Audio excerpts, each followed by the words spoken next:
Today's episode is episode 212, and today's episode is called Insane. Today's episode I'm going to talk about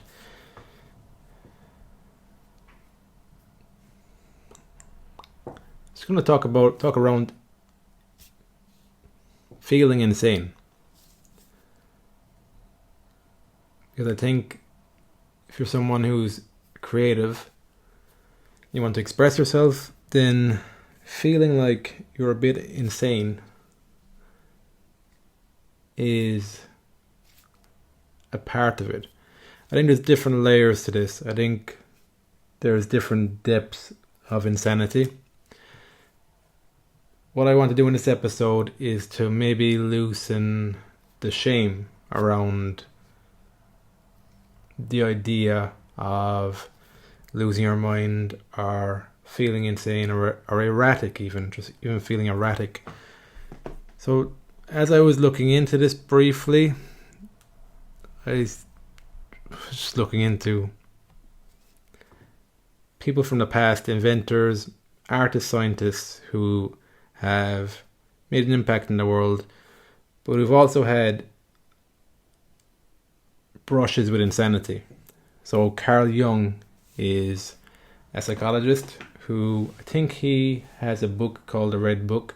I haven't read it yet, but apparently it describes, or it's a book that was, I guess, manifested through a difficult period for him, I think.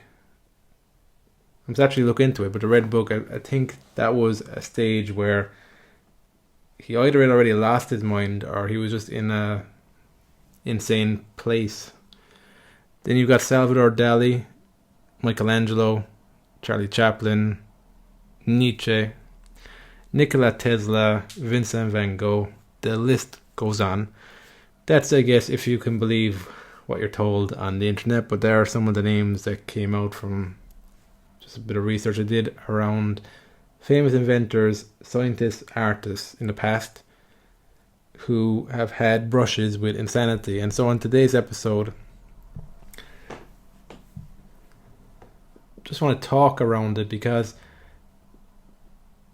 it's challenging. It's challenging to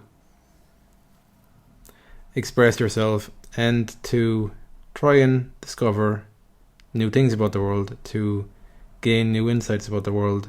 It's challenging. So the first point I want to talk around is nothing stays the same.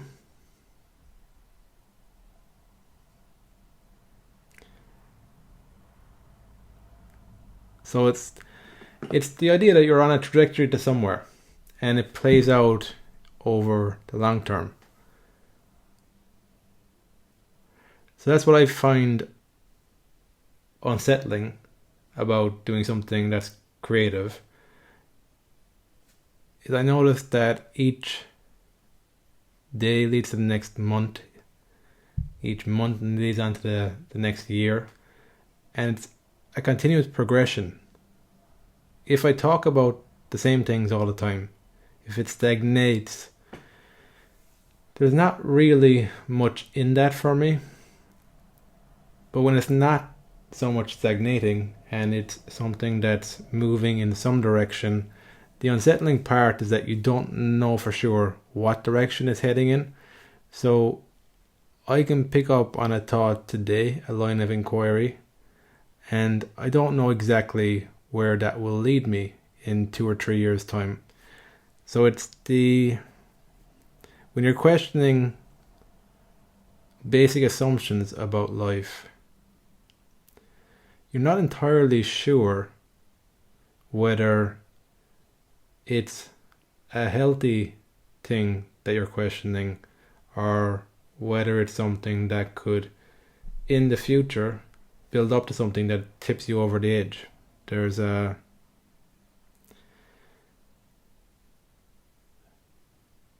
unsettling feeling that goes with that. So that's just the nothing stays the same. Nothing stays the same. Things grow, build momentum. That's a good force to have. But the unsettling part is you don't know exactly where you might end up sometimes. especially if you're questioning basic, deep assumptions about life. So the next part here is just about breaking paradigms. So this is why I think that so many inventors or scientists or artists have brushes with insanity.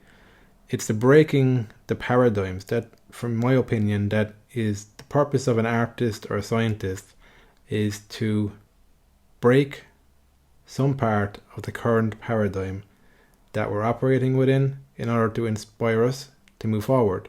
So in the realm of science, it can be something even technical, like the invention of the airplane or the invention of the iPhone. Inventions in technology that propels us forward. There had to be a different way of us thinking in order for us to create those shifts. Similarly, with the artist, similarly but yet different, I guess their technology would be the painting or the book or whatever creative outlet it is, the music. Similarly, they are also, their purpose is to break paradigms, break parts of our perception in order to inspire us, liberate us in a sense too. I think that's the work of art, is to liberate us from where we're at right now. So that's why I feel like so many inventors or artists or scientists have brushes with insanity, because it's in the nature of their craft, their profession, what they're here to do. The next point I want to talk about is shame. So shame, I think, in my experience, goes hand in hand with this feeling of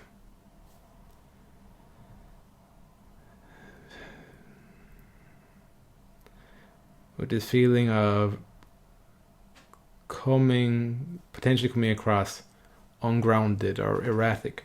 So there's different layers to this.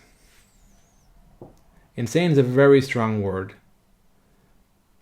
I feel like I've had experience where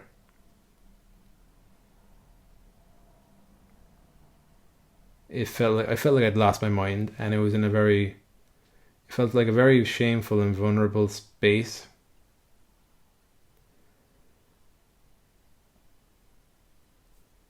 So it's a difficult topic to talk around. It's a difficult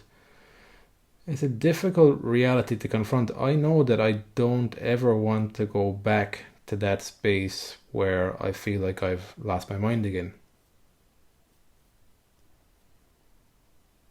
Yet at the same time, in order to be creative, to be your own person, if you're so programmed into other people's thinking, then I think brushes with insanity, brushes with losing your mind, might be unfortunately part of the process. But in saying that, I wouldn't take this lightly. I wouldn't wish it on anyone. My experience, I don't think was probably half as bad as what other people could experience. So I don't want to talk about this topic lightly, but I do want to describe just the unsettling feeling, I guess, of taking a stand, just expressing yourself in a different way, not being afraid to do that. It's a very unsettling feeling, and you don't know for sure where that leads you. And I guess what I just want to humanize this, that like, I think we're so quick to judge people and label them without necessarily having compassion for them. And of course that's easier said than done depending on the person you're met with. But at the same time, I guess I guess this episode I wanted to talk about this because it's a feeling that I struggle with, and for whatever reason, in my mind, I I sometimes get the feeling that I shouldn't be saying the things I'm saying. And I also get uncomfortable with the free flow nature of how I speak in these podcasts or speak in real life. Somebody was talking to me recently, I guess, about I think if you're listening to these podcasts, there's probably certain concepts you need to understand. And sometimes I forget that there are certain core concepts that I live by that I suppose they bring some sanity to just a free flow of thought then. So concepts like, I've talked before about separate realities. We're living in our own individual version of reality.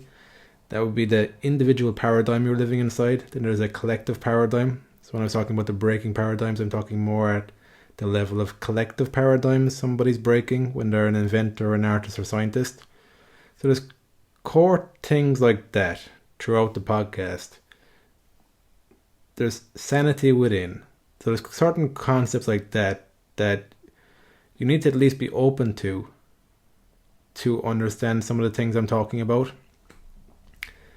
And sometimes I overlook that there is actual some sort of foundation here. And at the same time, I guess I suppose intermingling that with just being human and expressing things, having nothing on it. Just I guess sharing thoughts, sharing feelings that you're not going to meet so easily in day-to-day life, that I would like to see more of in my day-to-day reality. That's why I do this. And I guess the other thing is that when I talk something out, it gives me the space to maybe see something in a different way, because I might describe it in a different way because I've taken the time to talk, work through something. It's kind of like the Feynman principle of when you teach somebody else something that you think you know, there's a lot of learning in that for the teacher. It helps you to solidify your learning because you see the gaps in your knowledge when you try to teach someone, and they might ask you questions you mightn't have thought of before, maybe even very simple basic questions that make you see that I don't understand this at the level that I thought I did. So then the next point I just want to talk about, self-talk can make things worse and more real.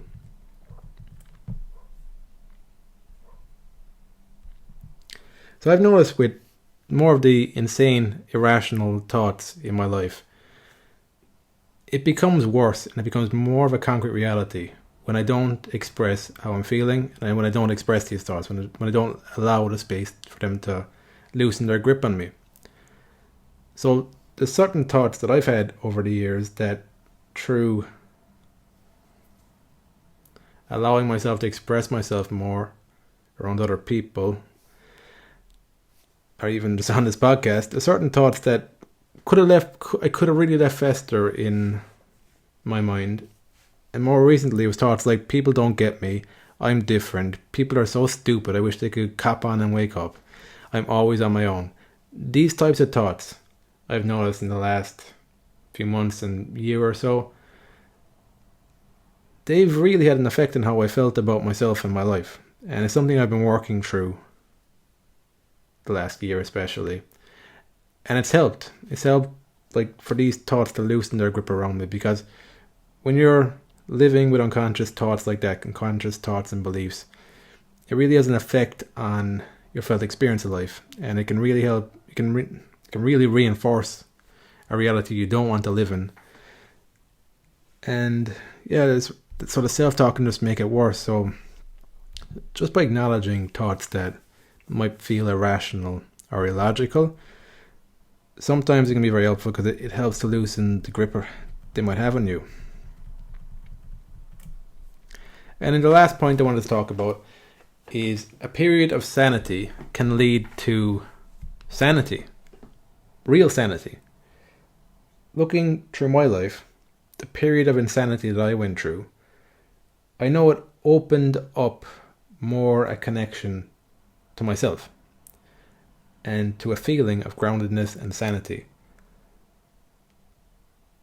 Maybe some of it is growing up. You mature slowly, become maybe a bit more grounded, able to deal with life a little bit better. But I do think also that the period where I felt like I'd lost my mind, it went insane, well, that was very difficult to deal with because of the shame and embarrassment of going through that. I guess this is why I'm talking about this in this episode too. If you're listening in, or if you've got a loved one who is in the process, a difficult process where it could seem like, or they might be feeling like they've lost their mind, that even though it might feel very shameful right now and very embarrassing, in the future, you could look back on it as something that needed to happen so you realize what feeling sane and grounded feels like. Because, let's tie this to the collective. Collectively, we're quite insane over the last while. Because that's something I'd never thought about when I felt like I'd gone a bit insane. I never thought about how insane the actual collective was, and how that has an effect on the individuals in the collective as well. When you think about it, if you're in an environment that is very sane and grounded, it increases your chances of being sane and grounded too. But if you're in an environment that is very erratic and volatile, even though you're growing up, you might be a person naturally who could be grounded and has wisdom and is not erratic. Because you've lived in that environment for so long, it increases the chances of you becoming like that through osmosis. So that's another thing that maybe, because I didn't think like this before, it might help to reduce the shame. So I guess I'm talking about it from someone who you might have went through a very difficult period where it felt like you lost your mind, and you're living still in the shame of that happening, not being able to process that. And one thing I would say is that the collective isn't as sane as you might think right now. That's quite frightening, but it might help loosen the shame you might have from going through something that might actually serve you in the future. It might have given you the contrast between what insanity feels like and what sanity feels like, that lived experience. So yeah, I just wanted to talk about this today. It's a very challenging and deep topic. I'm only talking at the level of my own experience. I know there's plenty of people out there who've gone through much worse than me, so I definitely don't want to reduce or minimize that in any way. I wanted, I guess, to put more words to this for someone who's gone through something similar to me, or maybe even less severe than me, that what you've gone through, or what you're currently maybe going through,